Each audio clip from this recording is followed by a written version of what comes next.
Chapter 21, Cash Flow, and now we're going to look at Part 2 and we're going to go over the indirect method for doing operating activities. So again, we talk about there are two formats that are used for operating activities. Normally, the GAP wants you to do the direct method and then have a follow at the end with the indirect method.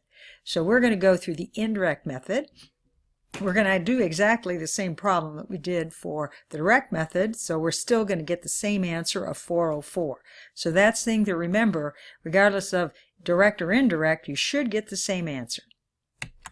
Now again, we're going to start with our income statement. We need both of these, the income statement and 2 years on the balance sheet, and also we need to know what the changes are. We start with looking at net income and adjust for non-cash transactions. Now, we ignore the loss on sale of cash equivalents because this is part of cash and you don't pay attention to cash at all when you're doing the indirect method. So, what we start with is we're going to take our net income of 182, and then what we're going to do is add in any non-cash transactions, which would be our depreciation expense and our patent amortization.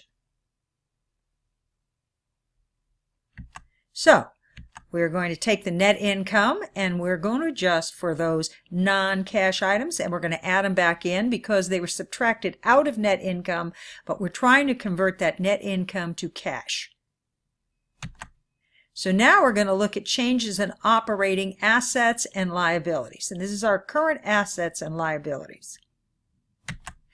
So now what we're going to take a look at is we're going to look at our accounts receivable and our inventory, which are our current assets.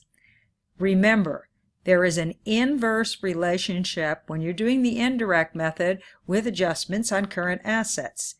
You subtract increases and add decreases. Here's why. For accounts receivable, if accounts receivable went down by $12,000, what that means is you received $12,000 more in cash than you had in sales.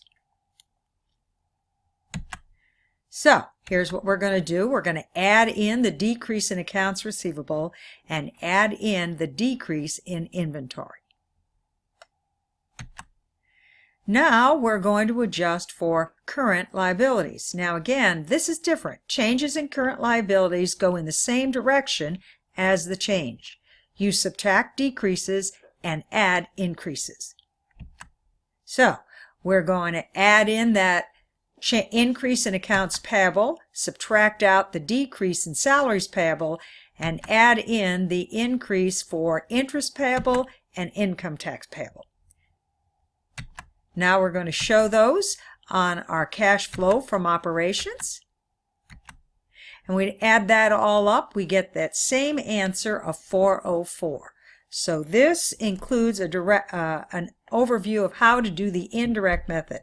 Now we go on to Chapter 3, which will cover both the direct and indirect method and the whole cash flow statement.